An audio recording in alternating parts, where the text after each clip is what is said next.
Hello, everyone.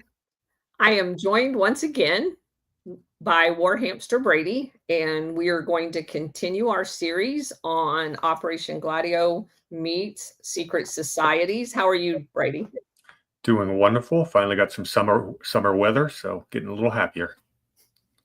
Wouldn't quite call it summer weather, but I can finally wear shorts. Yeah, it's hard to fathom that you have to wait till June for that, but That's from someone who spent most of their adult life in San Diego. It is a bit of a system shock, a culture shock. I went from Florida to Illinois. I'm familiar with that system shock. Yeah. Shall we jump into it today? Absolutely. All right. For those who are new to the channel, we've been going through the secret societies, most specifically Skull and Bones, and we're up to the 1960s. And the question we were asking from the beginning is Skull and Bones just a normal fraternal organization where people network a little bit? Or is there something more sinister where they've created kind of a class above everyone else where they have their fingers in all the halls and corridors of power, from finance to government to intelligence to the military? And I think we found so many of these overlapping connections happen over and over again that you can probably make the case that this new world order that they talk about is something they are very actively trying to put in place, and they've been quite successful at getting close to it. Fair enough? Fair enough. So we got some alumni from the 1960s, and most of these guys are still alive and kicking today, so they're participating in global affairs as we speak. So a lot of the names will be familiar. First couple, most people won't be too familiar with, and I'll go through them pretty quickly. I've got a bonesman, class of 1968, named Rex William Cowdery. I'm guessing nobody here is familiar with the name. He isn't that famous. It's not much known about his ancestry or his schooling. He came out of some place in the Midwest and was a good student. He'd go to Yale and get into psychiatry. And he became the director of the National Institute for Mental Health from 1994 to 96 under Bill Clinton. Those are the only thing he ever did that really put him on the radar. He's got one of the shortest wiki profiles you'll ever see. But what's significant about being the director of the NIMH in 1994? We'll talk about that real quick. Yeah, let's. First of all, the director of the NIAID at the time was Dr. Fauci. So they knew each other. Those are two of the institutes there's 27 institutes that make up the whole National Institute of Health. It's a huge bureaucracy. The NIMH, National Institute for Mental Health, was founded in 1946 by Truman's National Mental Health Act. By 1955, 0.4% of U.S. population were in psychiatric hospitals. That's just about 560,000 patients. In 1954, they introduced chlorpromazine or thorazine and allowed many patients to manage their symptoms outside of institutions. It's when we started medicating our mental health away. Those side effects of that ever have there been? None at all. 63 Kennedy signed the Community Mental Health Act, and that gave federal funding for community health centers to replace the institutions. These huge institutions with all the white padded rooms, those were going away. In 1965, they passed a bill called the Medicaid IMD exclusion, and it barred federal funding if any facility had more than 16 beds. In 67, Governor Reagan in California signed the Lanterman-Petraeus Short Act that limited involuntary commitments and ended indefinite institutionalization. They had to let you go whether you'd gotten better or not. I mean, involuntary commitments, that's kind of a double-edged sword, because most crazy people probably don't want to be committed, so they do go in involuntarily. But do you really want the government, forcing us against our will when we haven't been convicted of a crime? All right, so the bureaucracy grows in the 60s by a series of acts. By 1977, Washington Post reports that the senior directors at NIMH were aware of the covert participation of the NIMH in MK Ultra. The NIMH was administering LSD to federal prisoners in Lexington, Kentucky. So that's where it touches on our Gladio theme and our CIA. Yep. So they start shutting down all these institutions. By 1994, there were over 250,000 former patients are now homeless and insane. 33% of the homeless population suffered from untreated mental illness. Jails became de facto mental health facilities, and 20% of prisoners had serious mental illness by 2005. It's an important topic. It's not, we haven't really jumped into it, but I mean, it's something that come up, and the fact that it ties back to the CIA is rather interesting. That this guy's a bonesman who's overseeing the institute right in '94 when the problem explodes into homelessness, and I think that you can kind of tie that to the fact that the CIA has always been involved in, shall we say, creating an artificial supply for drugs that have been trafficked in. And what better place to do that than homeless? And also, this goes to the heart of the destabilization efforts of the CIA when they want to soften up a country in order to cause chaos. Oh, sure. That's exactly what I'm suggesting. I knew it. Yeah. But homelessness is a big problem, and mental health is a big problem. And I don't think anybody's addressing it yet, but I do find it interesting that it was a bonesman who oversaw that. All right. Next one's going to be fun. You ever heard of Don Scholander? No. Okay. Remember we talked about how these guys all these bonesmen went to these private boarding schools? Uh-huh. Well, Scholander didn't. He went to a public high school. Happens to be my alma mater. Yeah. Let me share the screen here.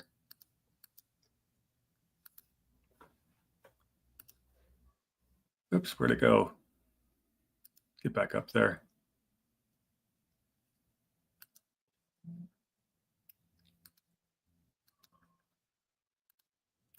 This is Don Scholander.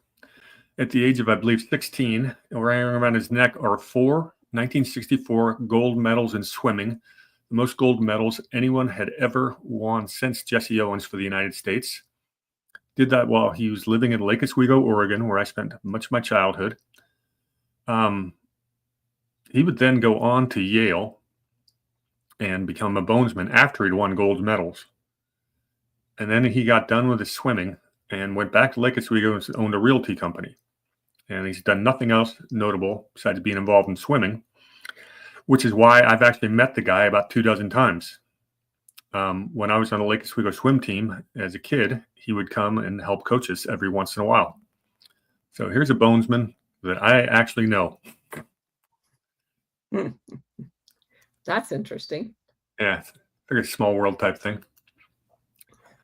All right, now we're going to get into the juicy stuff. Stephen Schwarzman is our next bonesman. How do you spell his last name? Schwarzman. Okay. Let's take a look at Steve. Can you pull him up on screen? There's Stephen Schwarzman. Oh, where's he talking at? Speaking at the World Economic Forum. Interesting. Wonder if it's going to tie into any of our globalist themes. Okay. He is a bonesman class of 1969. He is known as the chairman and CEO of the Blackstone Group. Oh, yeah, that doesn't tie into anything. No. We're going to go through that lot of the Blackstone Group today, so that's going to be our big theme. And of course, it'll trickle into BlackRock. He was also the chairman of Donald Trump's Strategic and Policy Forum. Forbes lists his net worth at $43 billion. Guy's raised in Huntington Valley, Pennsylvania. Went to public school. His father was a dry goods store owner and a graduate of Wharton School of Business, University of Pennsylvania. Goes to Yale and joins Skull and Bones. Briefly in the Army Reserves right after graduating. Then he goes to Harvard Business School in 1972. So he's got his connections now, right? Right. That's the recruiting field. Mm-hmm. So his first job is with a firm we've talked about quite a bit called Donaldson, Lufkin, and Jenrette, DLJ. As a reminder, that's founded by Donaldson, who is a bonesman. And they also had another banker there by the name of James Buckley, also a bonesman and brother of the more famous Buckley. So that's who he's working with or for. He does that for a while, and then he becomes the managing director at Lehman Brothers at the age of 31.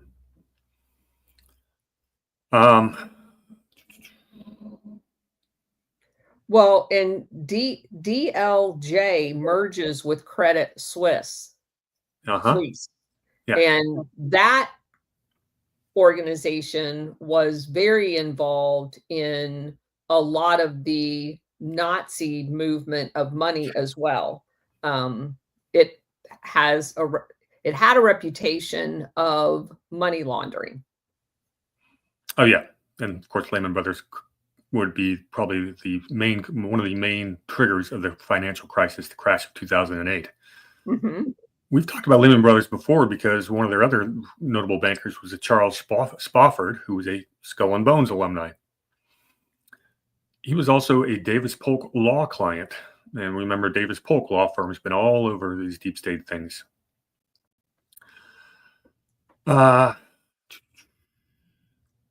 They had DLJ would also merge with Kuhn Loeb, and we've talked about Kuhn Loeb before. That's hilarious.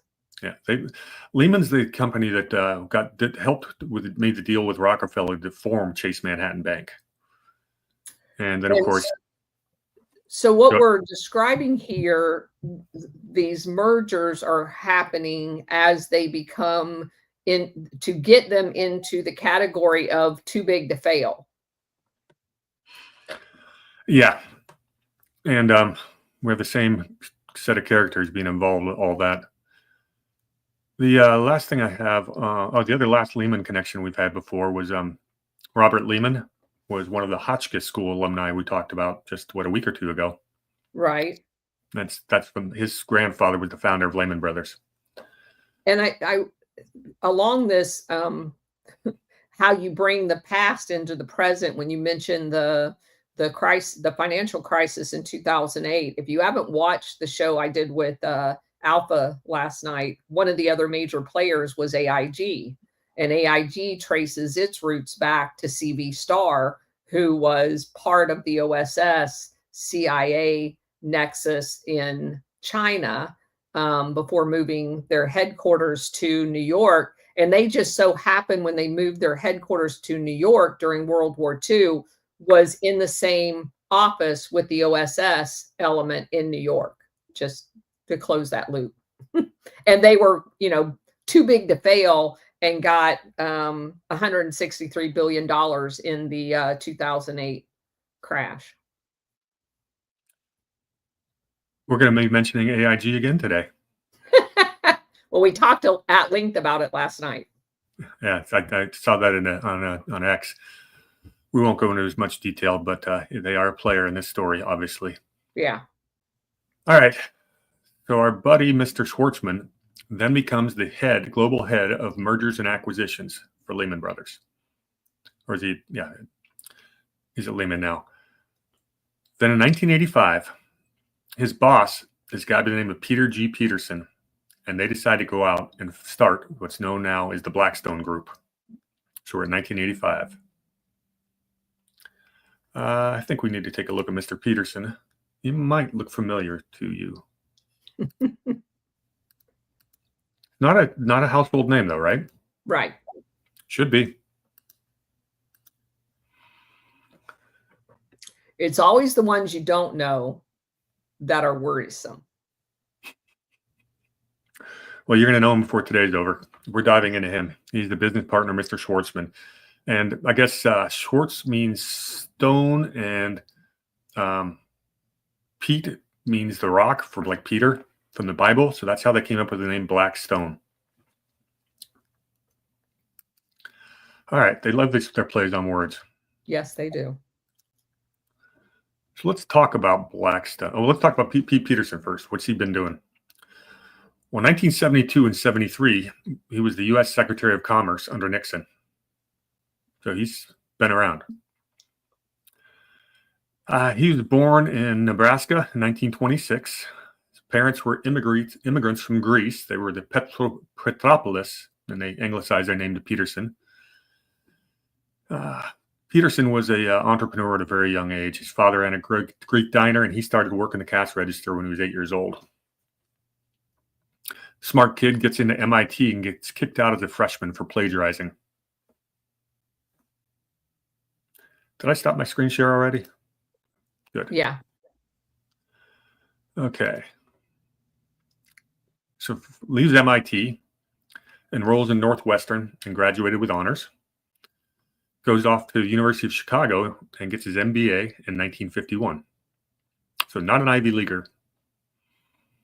Funny coincidence about Peterson, his second wife and widow is a woman by the name of Joan Gans Cooney, better known as the co-creator of Sesame Street. And him going and getting his MBA at Chicago would have placed him with what would go on to be known as the Chicago Boys that went down and exploited the markets in Chile. Mm-hmm. There's also the Chicago School of Economics. We'd be tied in with those guys. A lot of them are central bankers. Yes. We run into them a lot when we're dealing with that stuff. Okay. So after his MBA, he works from 1958 to 71 for a movie equipment maker called Bell and Howell Corporation. And then his life takes a big, serious turn. In 1969, he's invited by none other than former Secretary of the Treasury, Douglas Dillon, current Council of Foreign Relations Chair, John J. McCloy, and John D. Rockefeller III to chair a commission on foundations and private philanthropy. That is interesting that three people that prominent, it really hasn't done much so far. This became known as the Peterson Commission. We're not going to go totally into that, but when we get into foundations, we'll circle back to that. What it was really recommending is that foundations annually disperse a minimum of funds every year. He told me the foundations weren't dispersing funds previously, and they were just hiding their generational wealth inside their tax-free foundations while the rest of us fund all of their NGOs and government organizations. Yeah. So when he was the Secretary of Commerce, he produced a secret report for Nixon that led directly to ending the Bretton Woods Agreement and taking the U.S. off the gold standard. That's the guy who would later go on to co-found Blackstone with our bonesman, Stephen Schwarzman. That's pretty huge. The top economist at the time, and these are direct quotes, they derided his thesis as a form of mercantilism that betrayed economic illiteracy.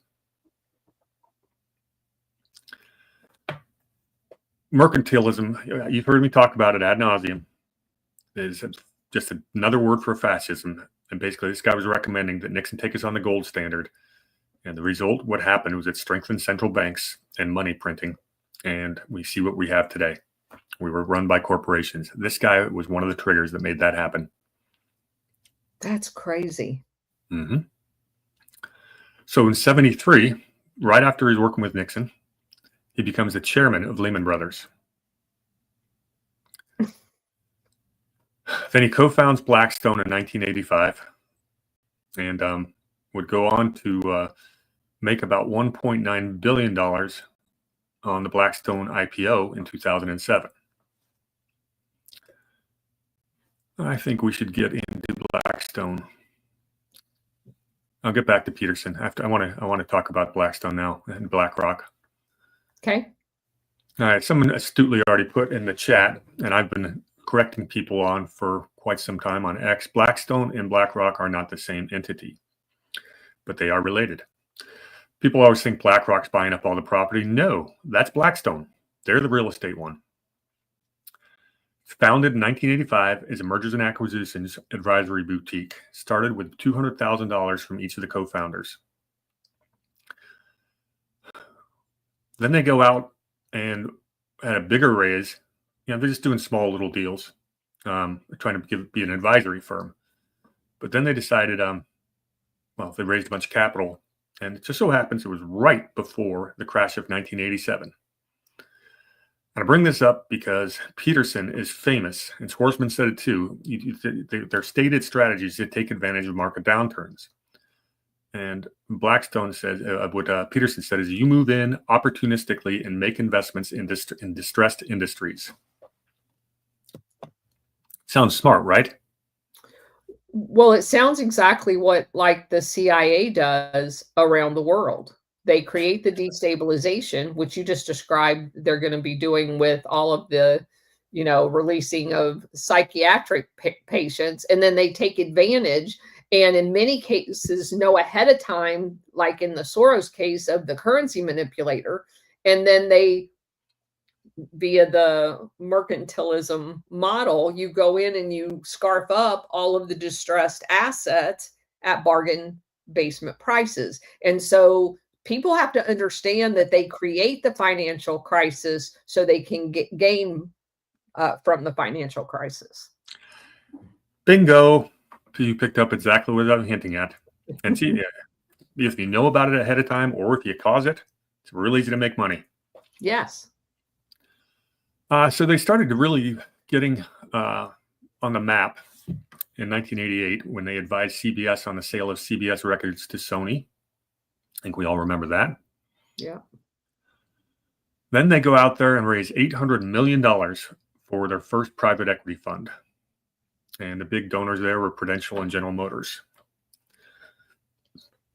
So now they go from... Hold on a second. Prudential, the insurance? Mm-hmm. Oh, yeah. Okay. And keep in mind, based on last night's show, AIG was the insurance. And they use that money as like a big billy club to be able to do all of these things with your money, but they profit from it.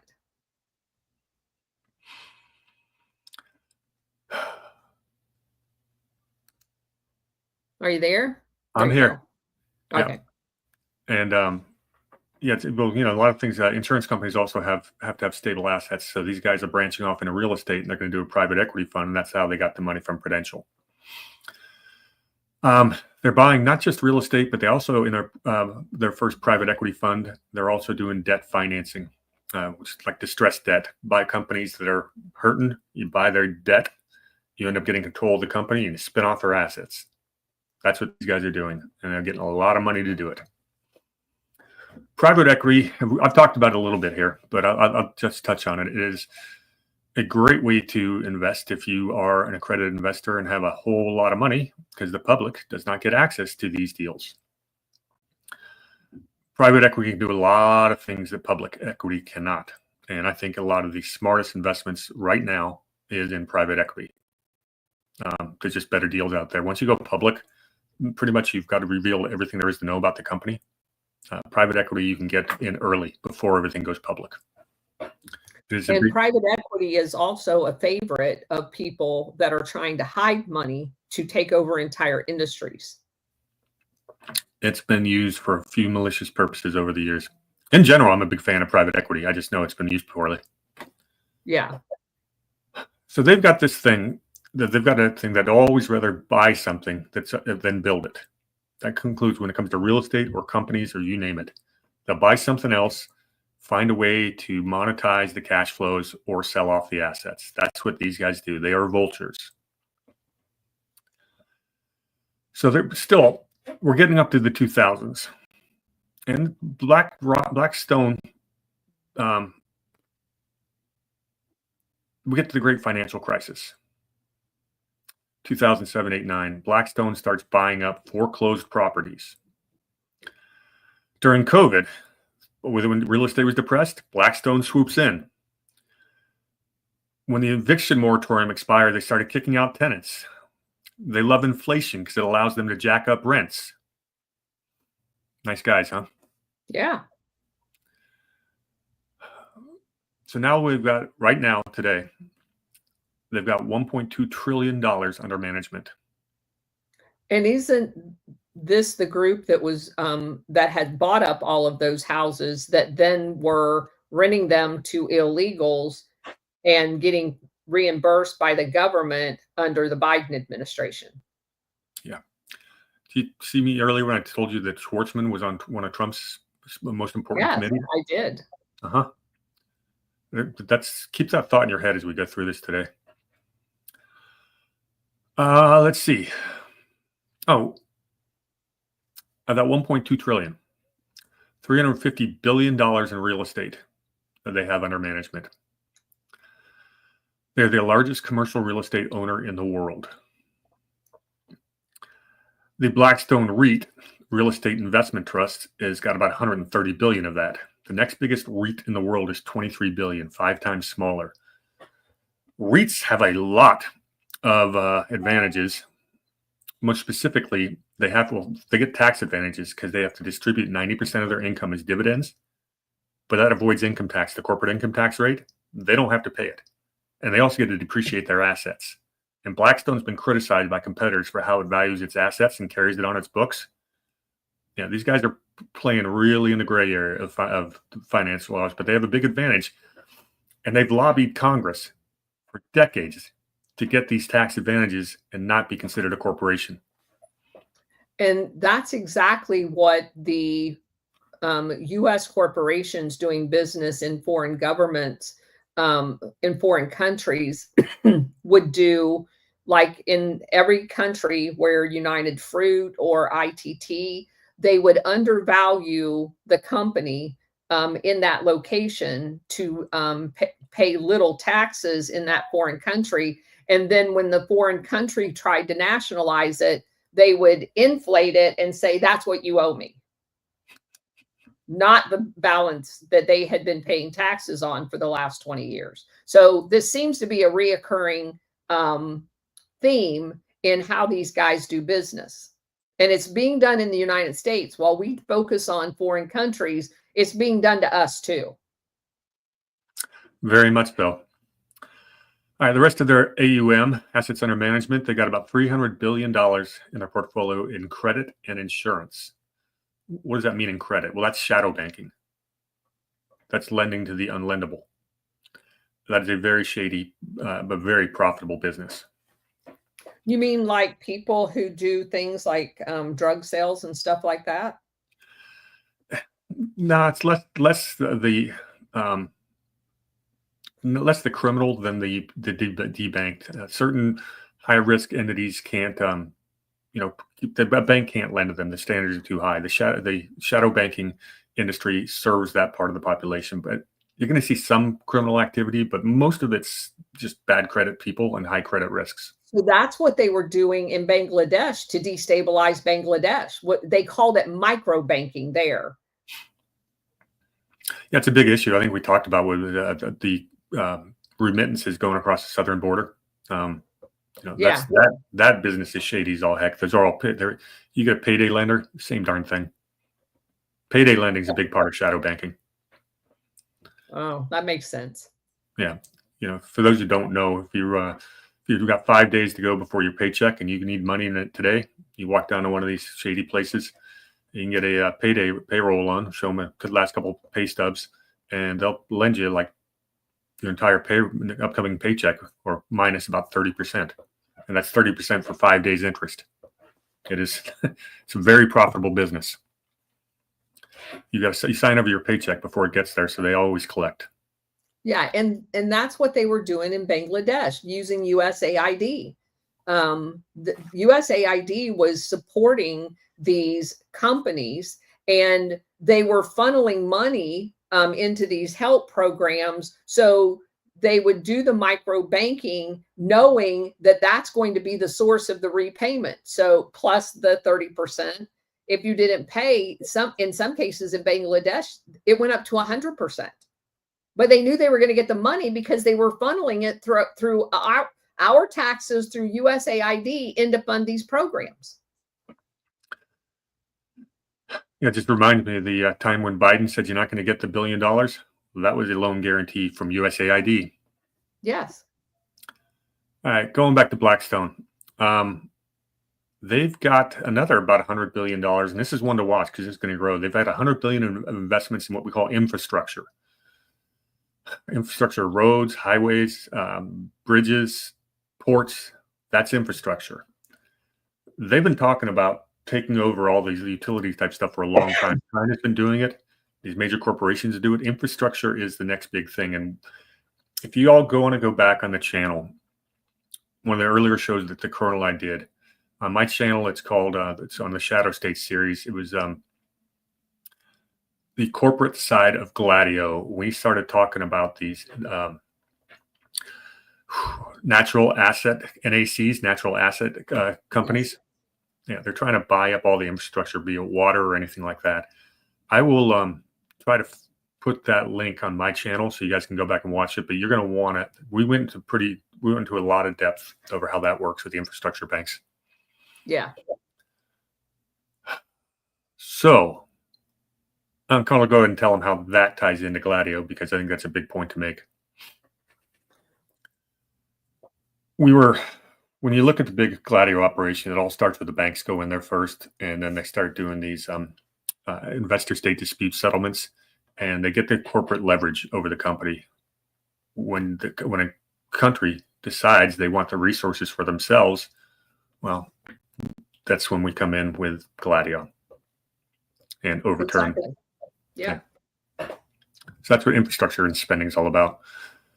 All right, so Blackstone goes public in 2007 with a $4.13 billion IPO. They also sold 3 million non-voting shares to the China Investment Corporation. So these people that are evicting everyone like that, well, China's profiting from it too. That puts the total our mortal enemy. Our mortal enemy. According to some. Yeah. The company was valued. That put the company valuation of $33 billion. Now the market cap is now $105 billion. It's a huge company. Once again, they are not taxed as a regular corporation. They got carve-outs. They lobby Congress constantly. They're a huge Republican donor. In their annual report, it even states that a Democrat admin is bad for Blackstone. The reason for that is the Elizabeth Warrens and Bernie Sanders of the world have always been over Blackstone of getting their favorable tax treatment. They hate that. They've been attacked the whole time, and that's why these Blackstone guys are Republican donors. It's simply over that tax carve-out they have. But they work with Democrats just as much, because if you go back and read the John Podesta emails that got leaked in 2015-16, you'll see Blackstone's name all over those emails. And Blackstone has made political donations to Obama, Clinton. The big one was Marco Rubio. Yeah, they loved Rubio. The China hawk. Yeah. Okay. All right, so that's Blackstone for you. Coming out of Blackstone was a company called BlackRock.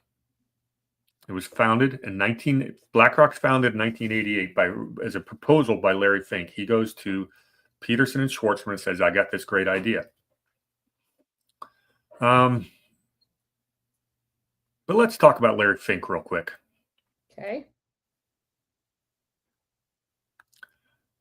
Larry Fink's current net worth is about $1.2 billion. He also sits on the board, of course, of the World Economic Forum. I got a picture of Larry Fink for you. Okay. Give me 1 second.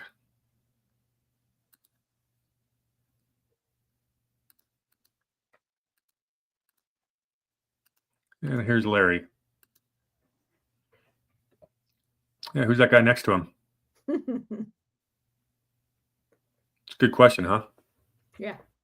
Does it bother you that Trump has people like this in his ear, like Schwartzman and Fink? it doesn't me, but I know there's a bigger picture here because again, it goes to that adage about when you have these people close to you, it makes it easier to track their networks. Yeah, in Donald Trump's position, he has to talk to the world leaders. These are some of the most influential people in the world. He's got to talk to them. You don't do guilt by association, but it does bother me, some of the people that are in his ear. Because when Trump But says, but understand that he seems to be the kind of person that brings them to his ear, lets them tell him what they want him to do, and then he goes off and does basically the opposite of what it is. You know what I mean? So it is advantageous to keep them close to him because in many cases he doesn't even actually have to do it. He can pre-position the information around them to orchestrate a groundswell against whatever it is they wanted him to do, and he can just look and shrug his shoulders and go, they don't want me to do that, so I'm going to have to do this other thing over here. um, he's a master at doing things like that. We watch him do it in foreign affairs all the time, and people don't believe that he takes that same position here in the United States. yeah, at the same time, a lot of his policies that he's pushed and gotten through have benefited big business. And that's what he is. He is a big business, big government Republican. He's not the limited government constitutionalist that I would prefer down the road. I love the fact that he's there right now because he's probably the best bulwark against the real enemies. But to think that he's going to take down this entire system, that's not what he's trying to do. He's trying to remake it as a more benign version of the same beast without a lot of the criminals. Okay, but I'm going to push back just a little bit. You have to be able to have business in the United States if we're ever going to be able to cut the strings of who's controlling us from outside too. 100%. Yeah. Trump wants the Americans to prosper economically, and he's fine if the rest of the world does too. That's why he's not the predator. He wants peace. He wants trade. He wants everyone making money. Yes. And that includes big business. Unfortunately, a lot of the big businesses are the predatory ones, and they benefit from Trump's policies. Yep. All right, more on Larry Fink. Where's he come from? Do you know where he's from? I don't. He is a California boy. Went to UCLA and UCLA MBA, business school. So he was a California guy. He was not connected, but he's a hustler, and he's smart. And he goes and works for a asset manager called First Boston in 1976. Oh, you know First Boston? I do. Why do you know First Boston? Because of United Fruit. Well, you'd be pleased to know that they are no longer with us. But what Fink does at First Boston, and is he basically helps create the very first mortgage-backed security, which is interesting.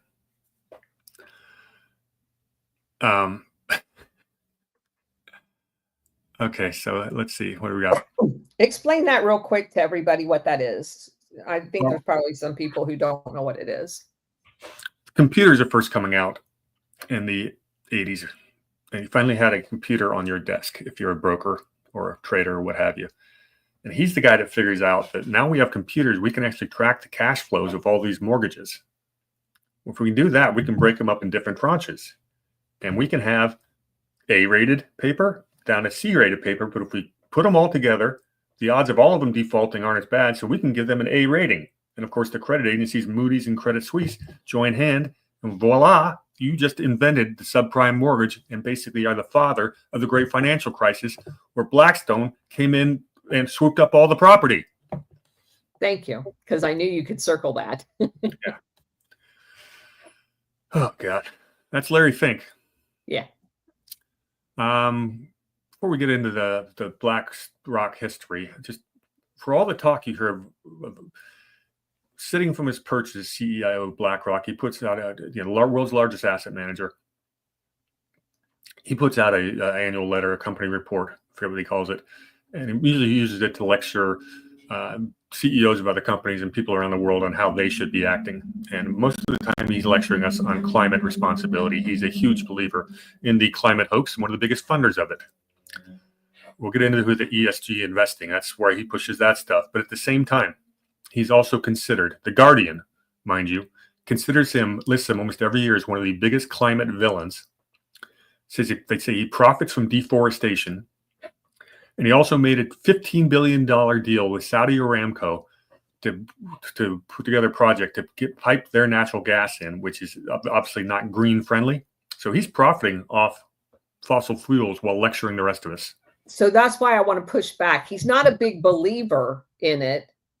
He's a big promoter of it, because it's different than when you believe in something than when you promote it so you can get rich off of fake news. Yeah, he's a big believer in the Great Reset, that's for sure. Yes. Which is actually the whole point of the whole climate scam, is the Great Reset. So, all right. Correct. So we can tie that to put that one to bed. Yes. All right, so we get to 1994. BlackRock then splits off from Blackstone altogether. It it's funny, Blackstone sold its interest for only $240 million. It's a deal that Schwartzman has always regretted. And this is 1994. BlackRock is now its own entity. And it had grown by 1992 to about 17 billion in assets under management. And then 2 years later, it had gone 10 times bigger to $170 billion under management. And that's impressive growth. And was that private? So we don't know where that money came from? That's the assets under management is the money they are basically managing assets, whether it be mostly stocks, companies, stuff like that, and some real estate. Okay. But do we know what it's made up of? You'd have high net worth investors and institutions would give BlackRock their money to manage. And what I'm suggesting is, if you had some of that Citibank gold that they had that didn't actually belong to them from places like, I don't know, Golden Lily, would they be able to move it into this during that time to include it under the assets managed? Because it's sitting in a now nameless bank account on Citibank, and they can't do anything with it because it's not theirs.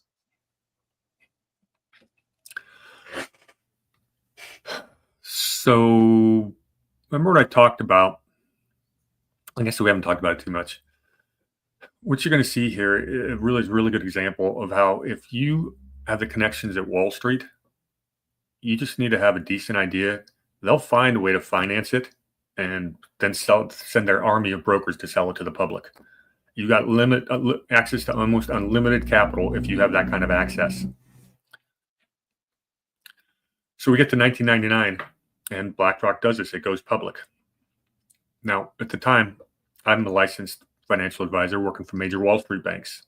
We knew who BlackRock was, but they were like a second-tier player. I had these guys, very, very highly talented gals and girls, sharply dressed, well-trained, come into your office trying to get you to use their mutual funds or ETFs or insurance products on your clients. That's what these guys do for a living. The BlackRock guy had a really tough time getting in the door with us because we're all busy. This is 1999. This is when BlackRock goes public, and they sold 25% of the company to the public for $840 million, and that means the company was valued at $3.2 billion. Now that they've got access to Wall Street capital, they go out in they start buying up other asset managers. Remember the whole thing about buy versus build? Mm-hmm. Think didn't build much, I should say. They bought State Street Asset Management because the exchange traded funds were coming in. It's a cheaper version of mutual funds. And that was coming. Vanguard was the first one to get the ETF out there, where State Street was there too. ETFs obviously have become a dominant part of the investment market because they're cheaper. And basically, index funds are blind, deaf, and dumb, but most active managers who charge more can't beat the index on a regular basis. Some can. Hedge funds do. Private equity managers do. But most of the mutual funds that we have access to, the retail people have access to, don't beat the index. So you're much better off with an index fund or an ETF, which is blind, deaf, and dumb, and has a much lower internal expense ratio. And you end up after expenses with a better return. And that's why ETFs exploded. BlackRock saw it early, and they're one of the biggest players there. That's why they became, well, we'll get there. They also merged with Merrill Lynch's investment managers, part of the Merrill Lynch business. And that doubled BlackRock's assets under management. That was 2006. And in 2007, they bought a company called Quellos, which is a Seattle-based hedge fund manager. And hedge funds are great for high net worth investors. You can do things like go long or short. You can do all kinds of things you can't do in a traditional investment vehicle. Again, the accredited investor, the high net worth, is allowed to do things that nobody else can. And here's why this really ticks me off.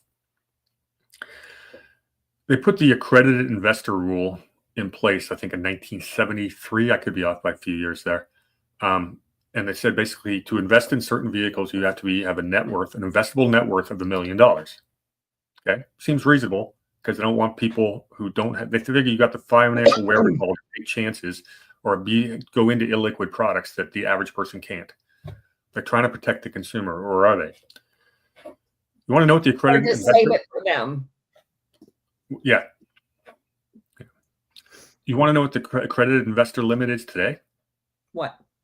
Still $1 million. They have not once inflation adjusted it.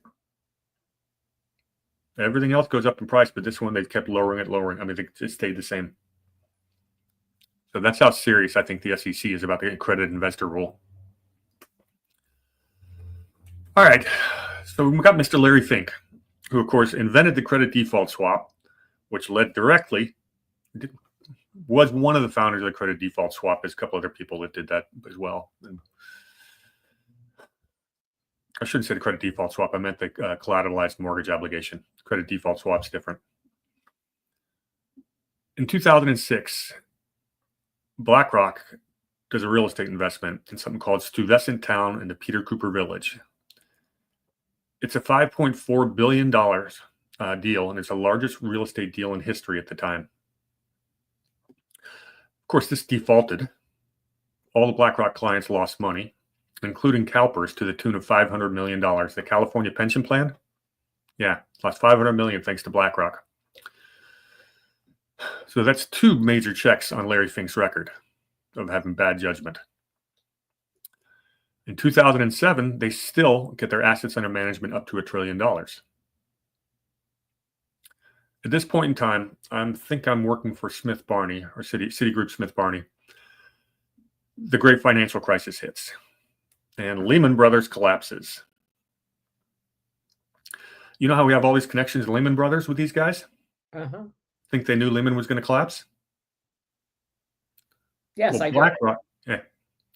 BlackRock starts showing up everywhere. They became a household name overnight during the great financial crisis. BlackRock becomes the advisor for AIG, Lehman Brothers, Fannie Mae, and Freddie Mac. They all hired BlackRock to help sort out their collateralized mortgage obligation portfolios. These things that have just become toxic waste. We figure the guy who invented it's going to know how to do it. So that's how BlackRock gets the gig. And they took on a lot of the distressed debt and ended up making money on it, the good stuff. So they created the crisis and benefited from it. Absolutely. Okay. The U.S. government calls up BlackRock. Former Goldman Sachs alumni Tim Geithner, the Treasury Secretary, consulted with Larry Fink 49 times in the next 18 months. And the Fed had BlackRock help finance the bailouts of AIG, Citibank, and a couple others. And I have that figure. The Fed ended up with $38 billion to AIG. Yeah. Basically, it was a great financial crisis that made BlackRock the top of the heap. They went from being a second-rate asset manager to number one because of a great financial crisis and being able to swoop in. That they created the mechanism to make happen. Sure. At the same time, Blackstone's buying up all the real estate on the cheap. So it's almost like they were, there's a dotted line as opposed to a solid line. Well, I'm sure they're still talking. They're still in contact. Yeah. And at the heart of this, of course, is one of the founders of Blackstone is a bonesman who's got all of And his. let's just pretend that they're two separate organizations. Mm-hmm. All right. So then BlackRock. Well, how do you stay at the top of the heap? You get political. There's people who call it BlackRock now the de facto fourth branch of government. They've got their ESG investment, environment, social, governmental. This is where BlackRock comes up with a rating on companies and says, "Well, are you being environmentally friendly? Are you following this green agenda?" Because if you get a good score, you can raise money from Wall Street. If you get a bad score, you can't. If you get a good score, you can get more contracts. You get a bad score, you can't. They are basically able to leverage their size and this ESG score and force corporations to toe the line. They're also able to force their own people on boards of directors. So let me put this in layman terms. They created a crisis. They used it to accumulate massive wealth. And then they create a system called ESG to manipulate everybody that isn't them in order to funnel government green initiative money into their coffers. Yeah. Okay. And then they're leveraging their size because, quote unquote, BlackRock owns all the share. They're the majority shareholder, BlackRock and Vanguard, of just about every publicly traded company. We'll get to that in a second because that's only partially true. But they put their own people in the boards of directors, and that's how you get all this woke DEI stuff in corporate America. This is what BlackRock did. So they have actually orchestrated a fascist system under the guise of capitalism. Under the guise of green capitalism. Yes. Okay. Yeah. Now the ESG stuff, we got some pushback on it. This is a big success story. We had over 19 state attorney generals have sent letters to Fink about this stuff. We've had states like Louisiana, South Carolina, and Arkansas say, if you are doing this ESG investing, BlackRock funds, you're out of our state pension funds. And that's a lot of money. Florida did it too. Yeah, Florida's on that list too. So we're winning the ESG battle to some degree. So they're actually closing their ESG funds, which is great. Plus, they weren't making any money.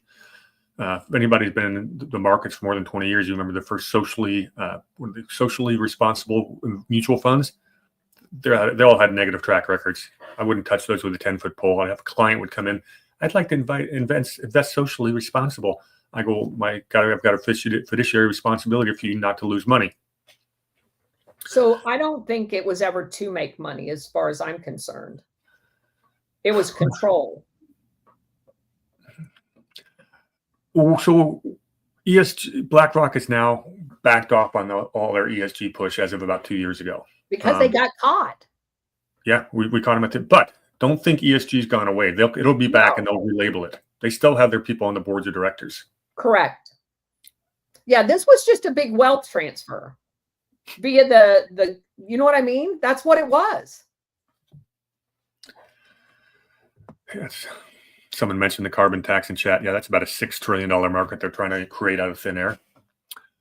All right, so let's talk about the myth of BlackRock owns all of every company. The answer is yes or no.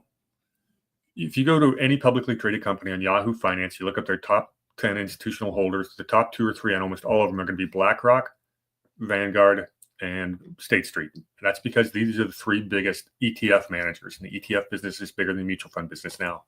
But do they actually own those shares? Colonel, if you came and sat at my desk and bought $1,000 worth of XYZ stock, when you open the account, you're going to check a box that says, I want to vote my own proxy shares, or I'll have the firm, whoever I work for, vote on your behalf. You're given the option of whether you get to vote for it. Because one of the benefits of owning stock is you get a say in how it's managed. Right. Even if you're a small little shareholder, you get a vote. With these fund companies, they have lobbied the regulators to make it so they get to vote the proxies by default. You don't get the option. The arguments they use to make that happen is that the Investment Advisory Act of 1940 made asset managers, gave them a fiduciary responsibility. And it's their responsibility to vote on your behalf to make sure you don't make a bad vote.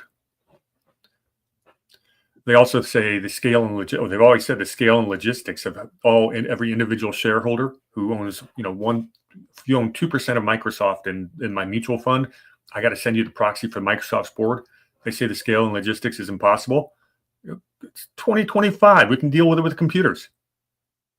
We absolutely need to put a stop to this. They are voting. They are acting as if they own shares, which they are not the beneficial owner of. Correct. They have assumed the American investing public's right to have a say in our publicly traded companies. And by doing that, they have put their own people on the boards of directors. That's why you get DEI. That's why you get woke policies. And that is all coming from the BlackRocks of the world. They are absolute villains. Agreed. All right. So there's some pushback on this.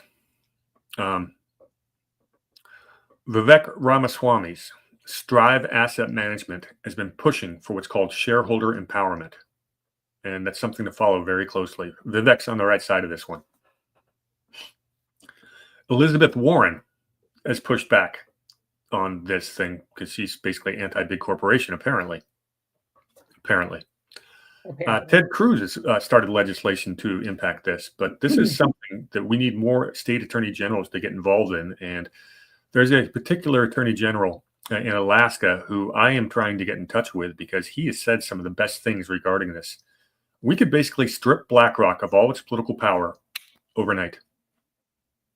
And it's a legislative thing. And our Congress knows about this and needs to do it. Fair enough? I think that's fair, but I also think that the states have the power to do it as well. Well, that's interesting because the SEC actually is the governing body. That is federal. That's one of the things where I think the supremacy clause, BlackRock could fight back against the state, but the states in general could cause a class action. Yes.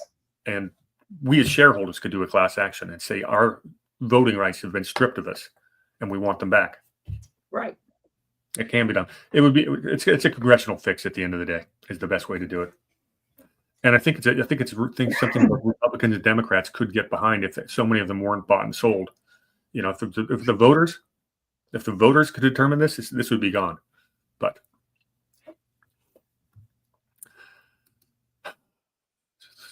did I get all the myths on BlackRock I wanted to do? Yeah. I think you got them all. All right. So let's go back to Mr. Peterson. But the takeaway for everybody is Blackstone and BlackRock are not the same. Nope, but they sure know each other. Yes. Yeah. But Blackstone's the one that owns the real estate. BlackRock is the asset manager that does all the stocks and bonds. That's the fund company. That's the big difference from a 30,000 foot view. All right, let's go back to 1985. They're Peterson and Schwartzman are co-founding Blackstone in 1985. What else happens to Mr. Peterson in 1985? Well, he becomes the successor to David Rockefeller as the chairman of the Council of Frickin' Foreign Relations, where he would sit for the next 22 years as the chair while he's managing Blackstone. Holy crap. Yeah, you got a conflict of interest there at all? Tad, a little bit. Yeah. Think he gets any inside information? On everything? Uh-huh. Can we let that'll be on mic drop for now, but let's just let that hang a little bit. Okay. Oh, you want to know what else he does? During this period, while he's the co-chair of Blackstone and the chairman of the Council of Foreign Relations, from 2000 to 2004, he's the chairman of the Federal Reserve Bank of New York, which is Blackstone's regulator, because Blackstone's based in Manhattan. Can I let that hang there for a little bit? Holy crap. Mm-hmm. And again, these are the people that you never hear name mentioned. Yep.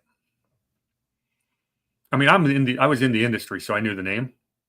I knew who the chair of Federal Reserve Board of New York was. I knew who the founders of Blackstone were, but I didn't know he was CFR 25 years ago. All right. So he has always been a fiscal hawk that opposed deficits. So he's kind of got some good policies from time to time. He actually opposed George W. Bush's spending because it raised the deficit. Go back to 94, Clinton had named him a member of a bipartisan commission on entitlement and tax reform. So here's a guy who's getting all the benefits from being taxed as a REIT at a lower rate than the other corporations, and Clinton's got him on the bipartisan commission on entitlement and tax reform. So you wonder why the taxes didn't get reformed.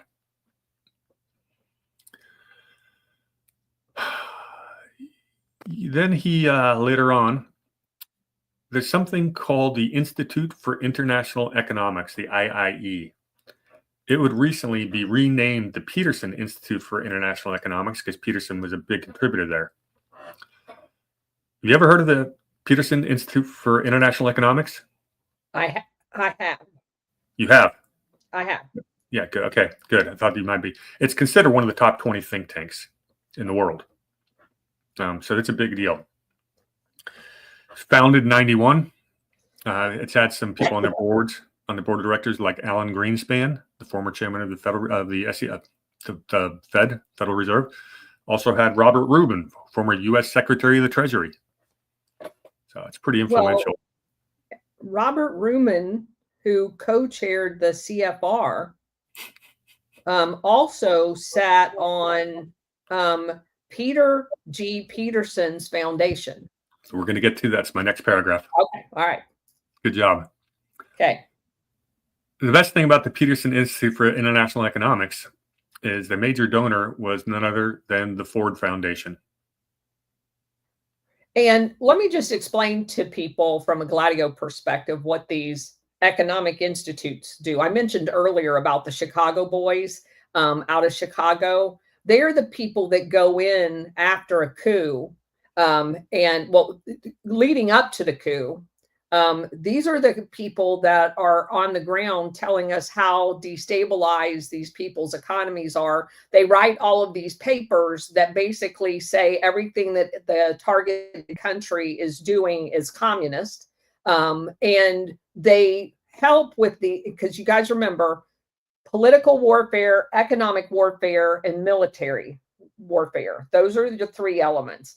And these economic institutes are the instigators of the economic war against the targeted country. They produce papers, they produce activists, they are critical to Operation Gladio and destabilization efforts. Very good. All right, so and Ford Foundation, of course, for those who remember,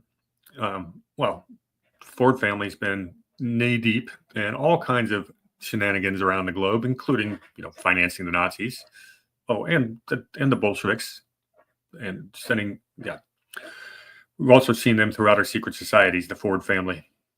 Well, the Ford Foundation funds many of the destabilization efforts. And I'm not saying that they're a funder of, but I'm going to use this one as an example. The Albert Einstein Institute, which brags about being the jackboots that they deploy forward in the lead up to the paramilitary once they need to destabilize the country when the economic and political warfare didn't work. Ford is one of the major funders through their foundation of these efforts to get the coup orchestrated, and then they benefit from it financially after it's done. Vulture capitalism. Yeah. Far worse than that.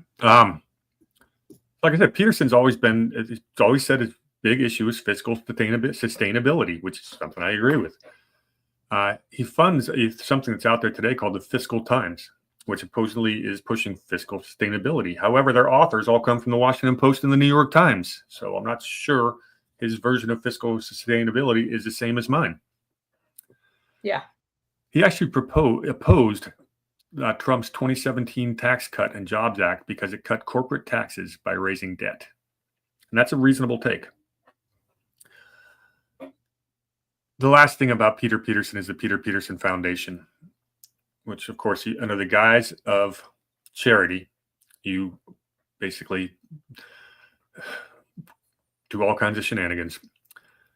Peter Peterson founded his own foundation in 2008. Remember, he had advised the Rockefellers way back when? Yeah. He committed $1 billion of his own money to found it. To run it, he gets one David Walker, who was at the time the head of the United States Government Accountability Office, GAO. So the connection I'm trying to make is the doorway between the public sector and the private sector is non-existent. I mean, there is no barrier. These guys go back and forth, and they know everybody inside government. How are you going to regulate someone with this kind of access? You don't. What I love is the advisory board. There's some pretty interesting names. As the colonel pointed out, Bob Rubin, who's a co-chair of the Council of Foreign Relations, former U.S. Secretary Treasurer, he's on the advisory board. You've also got Bill Bradley, former senator, former All-American basketball player from Princeton, also a Rhodes Scholar. He's on the advisory board. You've got Sheryl Sandberg from Facebook. And why not throw in a George Shultz from the Hoover Institute to be on your foundation? Ladies and gentlemen, that is Mr. Peter Peterson. He would pass away in 2018 at the age of 91. That's crazy. Mm-hmm. Let's get back to Schwartzman, our bonesman. So you know all about Blackstone. So what else has he done? In 2011, he's put on the International Advisory Board of the Russian Direct Investment Fund. Oh, you're kidding me. No, that's Russia's sovereign wealth fund. Now, it's not as big as some other sovereign wealth funds, but it's well over $10 billion and over $40 billion in foreign direct investments. And Schwartzman's one of the advisors. But let me just suggest to you, well, go ahead. I'm going to hold that. Go ahead. Yeah, we'll get into, I guess we'll shift to geopolitical stuff now, because this Russian Direct, the RDIF, Russia Direct Investment Fund, they do partnerships with other countries. And Schwartzman's advising on this. So there's something called the Russian-Chinese Investment Corporation, the Russia-Japan Investment Fund, the Russian-Italian Investment Platform, and the Automatic Co-Investment Mechanism with Kuwait.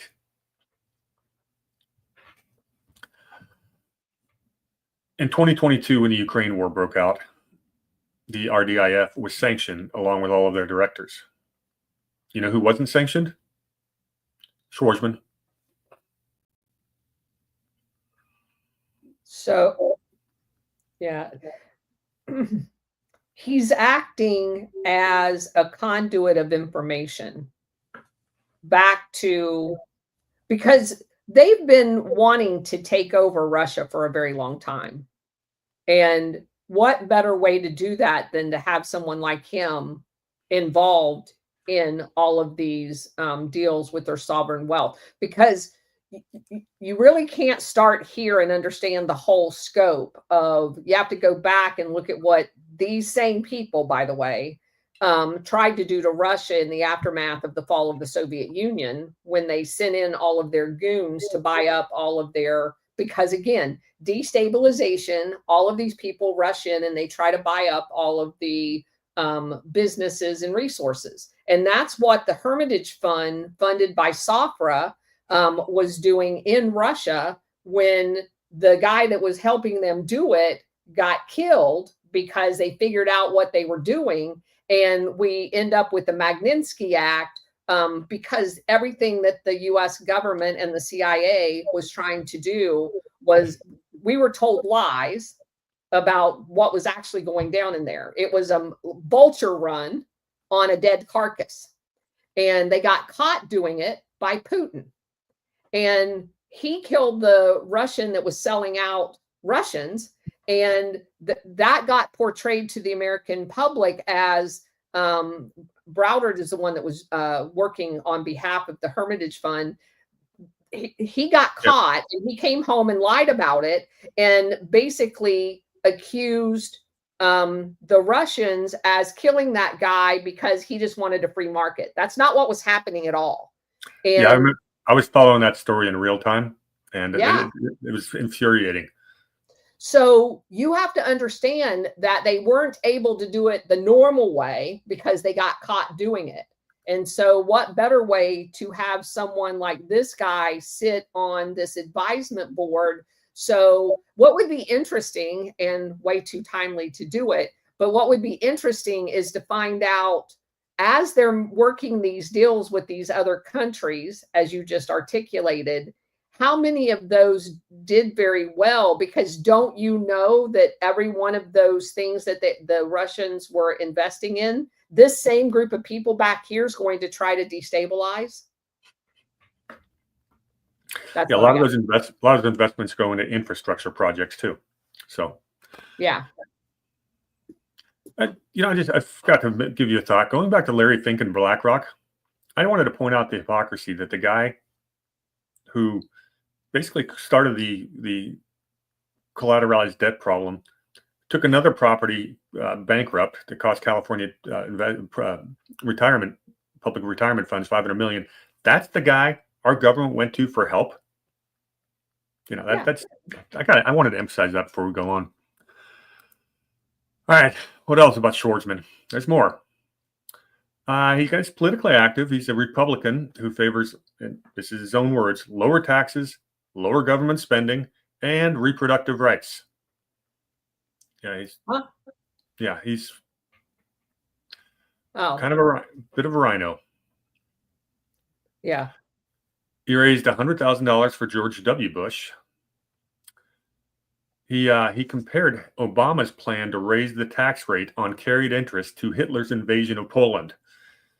He'd later have to apologize for that remark, but this whole carried interest loophole, this is how Blackstone gets their better tax rate. It's the carried interest. That's one of the two ways they do that. But on their private equity funds, that's carried interest. That's how these guys avoid taxes. When Obama was going after that, oh yeah, he got loud. And literally in 2012, Obama turns around and asks Schwartzman for assistance in brokering a budget with the Republicans to avoid the fiscal cliff. He would go on, and these guys play both sides of the street. They have to. He would endorse and fundraise for Romney in 2012. He declined to support anyone for the Republicans on the Republican side in 2016, but he had previously donated to Rubio, and he did say positive things about Hillary Clinton. In 2016, he helps put together Donald Trump's Strategic and Policy Forum. This is where I've got the question mark. When I asked you earlier, does it bother you that guys like this have Trump's ear? So can I go back just a second? How many of those infrastructure investments with Russian sovereign wealth was done with the EU countries, and then how many of them were frozen when the Russia was sanctioned throughout the period of time for every little thing that they find wrong with Russia? Was that a way to freeze up their assets? Maybe. You might want to look at the Russian-Italian investment platform to see if anything happened there. Okay. That would be the one from the EU. Well, they did one with France too. I didn't list that one from France for some reason. Yeah. Yeah, I was just looking at who they did it. Japan, all of the people. Yeah, there's one with France. All of the people, Saudi, that the US has control over or leverage with. Wonder if there was some kind of a motivation behind that. But anyway, okay, keep going. All right. So 2016, he puts together Donald Trump's Strategic and Policy Forum. And the corporate leaders that sit on this board are JP Morgan's Jamie Dimon and Disney's Bob Iger, General Electric's Jack Welch, and Schwarzman himself. They're putting together a strategic and policy forum helping Trump on economic. These are not the people I want. Trump taking economic I advice. know, but if they tell him what they want him to do, that doesn't mean he has to do it. It just means he needs to know what their agenda is. Okay. Well, the reason Schwarzman picked him is that they're both, he's a New York businessman. He's been friends with Trump forever. And he still to this day provides Trump outside counsel on other matters. Let's wrap up Schwarzman.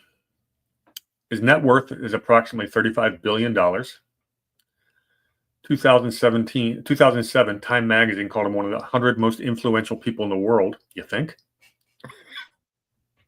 But he's been very philanthropic. In 2015, he gives $150 million to Yale for a campus center, alma mater. In 2018, he gives $350 million to MIT for the Schwarzman College of Computing. This guy likes his name on buildings. He also likes to donate where Jeffrey Epstein was setting up shop too, just as an observation. Interesting. He gave $150 million to Oxford University, which is where we get the Rhodes Scholars, for the Schwarzman Center for the Humanities. Yep. In 2024, he's made an honorary Knight Commander of the Order of the British Empire. Yeah, that's a death kiss right there. He lives in a duplex on Park Avenue that was previously owned by John D. Rockefeller Jr. And the final thing about him is something that he launched in 2013. He launches something called the Schwarzman Scholars. Have you heard of it? No. Okay. This is a one-year master's degree leadership program based at Tsinghua University in Beijing. That's very interesting. Oh, yeah. It happens to be Xi Jinping's alma mater, and that university. Oh, gosh, that's hilarious. And it's got very close ties to the CCP, as you might imagine. Oh, yeah. Let's create all of our own enemies. Yeah. So it's modeled after the Rhodes Scholarships and the classical Chinese academies. What they do is they take 100 to 200 scholars per year. The acceptance rate, and this just started in 2013, the acceptance rate is already comparable to the Rhodes and Marshall scholarships, meaning 1,000 people apply, then only like 40 get in. And it's got one of the lowest acceptance rates, so it's very much in demand with these type of academics.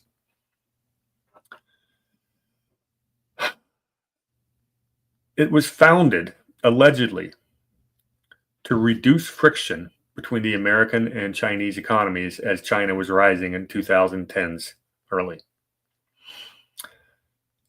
Schwarzman's approached by the president of Tsinghua University. Said, "We want you to do this." And here's what Schwarzman says: "If we do this, what I really want to do is construct a this is a quote, is construct a program that has the same prestige as the Rhodes Scholarship, because those are the students that I'm aiming for." Schwarzman gives about $100 million and raised another $200 million from other donors. As of 2025, about another $575 million has been raised. They built their curriculum on 3 pillars. They learned 3 things: leadership, global affairs, and China. There's Schwarzman, tied to the hip to our U.S. financial system and government. Okay? And he's going to China and doing this. CFR. The students are about 40% from the U.S., 20% from China, and about 40% from the rest of the world. Oh, do they have a fun advisory board? Number 1, Tony Blair, former United Kingdom Prime Minister. Brian Mulroney, former Canadian Prime Minister. Kevin Rudd, former Australian Prime Minister. Hank Paulson, former Secretary of the Treasury of the United States and Goldman Sachs CEO. Of course, you got to have John Thornton from the Brookings Institute again. How about Condoleezza Rice, former Secretary of State? Richard Haas, the president of the Council of Foreign Relations. Yo-Yo Ma, the cellist. Nicolas Sarkozy, president of France. Bob Rubin, Secretary of Treasury and the co-chair of the CFR. Yunyo Lee, senior advisor for the Gates Foundation's China program. And of course, Henry Kissinger himself. So it's just another globalist production incubator.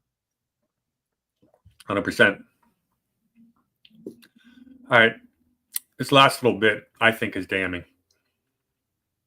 Like nothing else has been, but go ahead. This Schwarzman Scholarship Program has very close ties they've maintained to what's called the UFWD. This is the United Front Work Department. This is a CCP, very closely tied, pretty much their propaganda arm, but also part of their espionage, foreign intelligence. The United Front, was the spearhead of the Cultural Revolution. This is how they got all their academics. They killed them all. These are the people that sniffed out anybody who did not think like the party wanted them to. This is the United Front that is working closely, hand in hand, with the Schwarzman scholars. Let's talk about what does the United Front work do? Let me just read this quote. It gathers intelligence on, manages relations with, and attempts to gain influence over elite individuals and organizations inside and outside mainland China.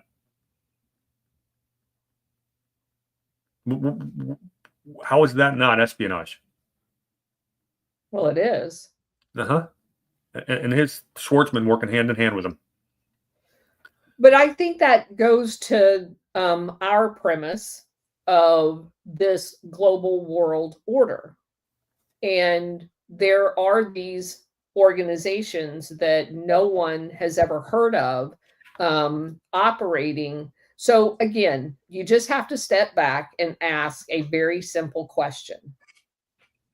Would the United States, if China was the enemy that it's portrayed as being, allow students to attend this university? Or would it have been put on a sanctions list in order for no one to participate in? You cannot make both arguments. If China is Hitler or the Bolsheviks, or name any other, Stalin, whatever, if that's what they are, then how is it that the United States is in bed with them? And they do it through these organizations like this.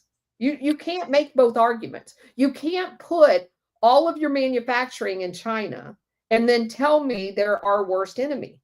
You just can't. It makes no sense.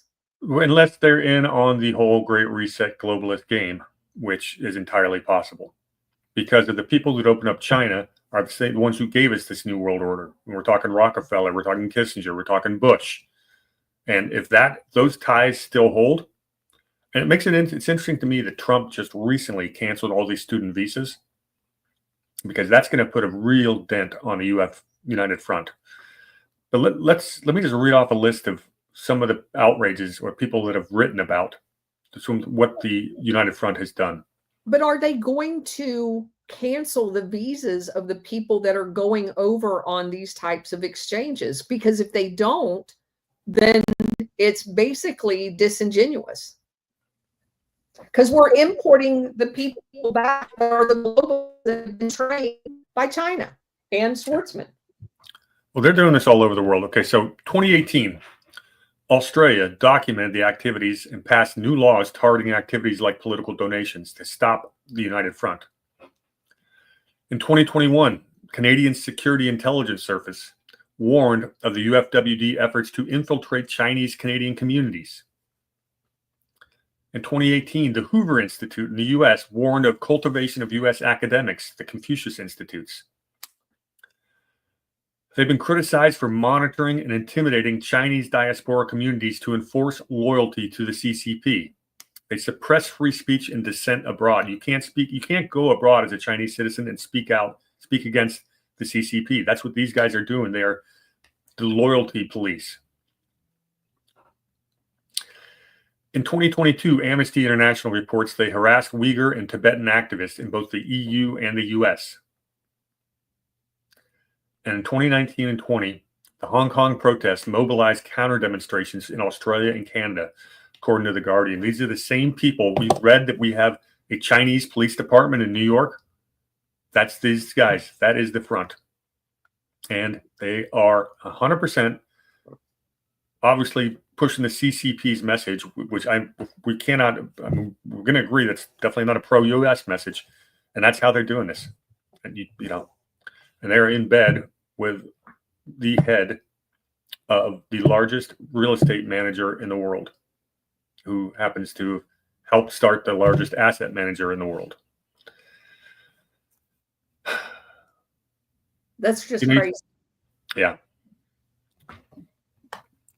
You mentioned something about, would our media be reporting on this? Didn't we see tons of Chinese money going into the major media companies? That's why they never say anything negative about the CCP. That's why it makes me feel like this is a coordinated thing.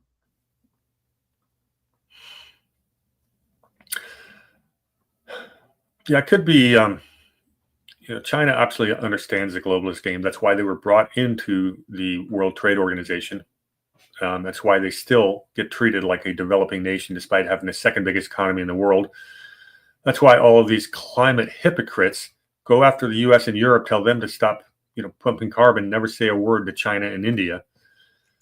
But is it because we are building our next boogeyman? I don't know. When you say we, you're talking about I think they're on to the Great Reset, the globalization game. It's that versus nationalism.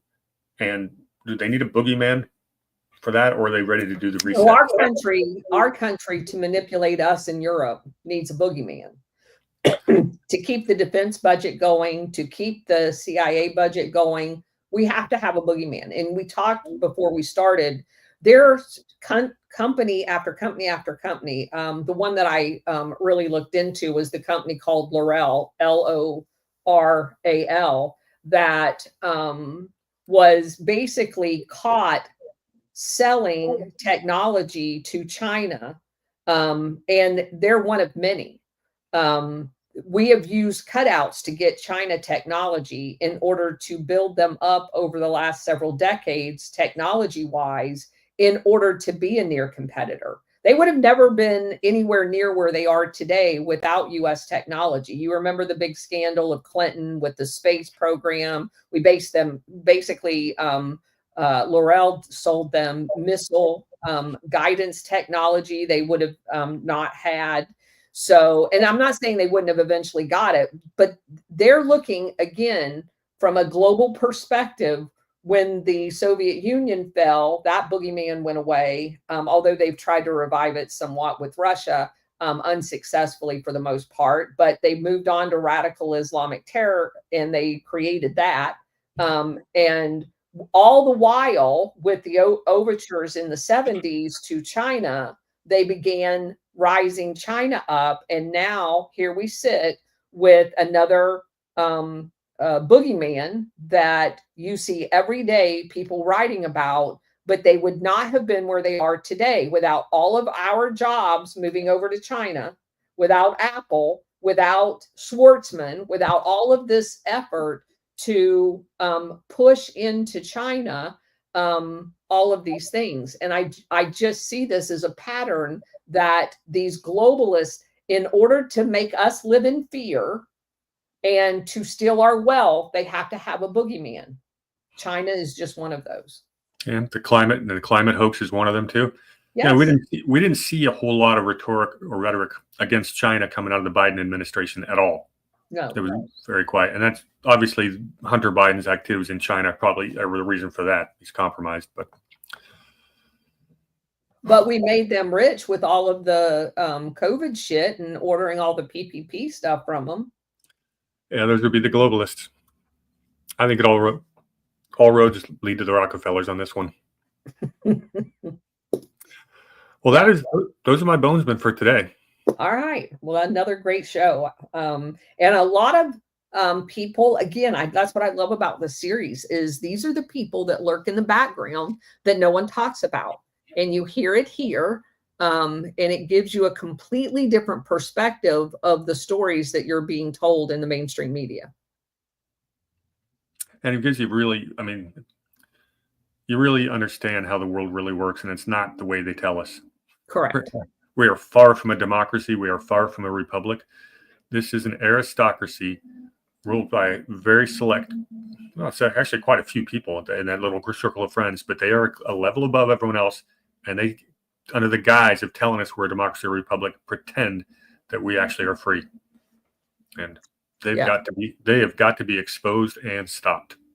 I agree. So please, once you guys finish watching this, share this so more people understand what's going on.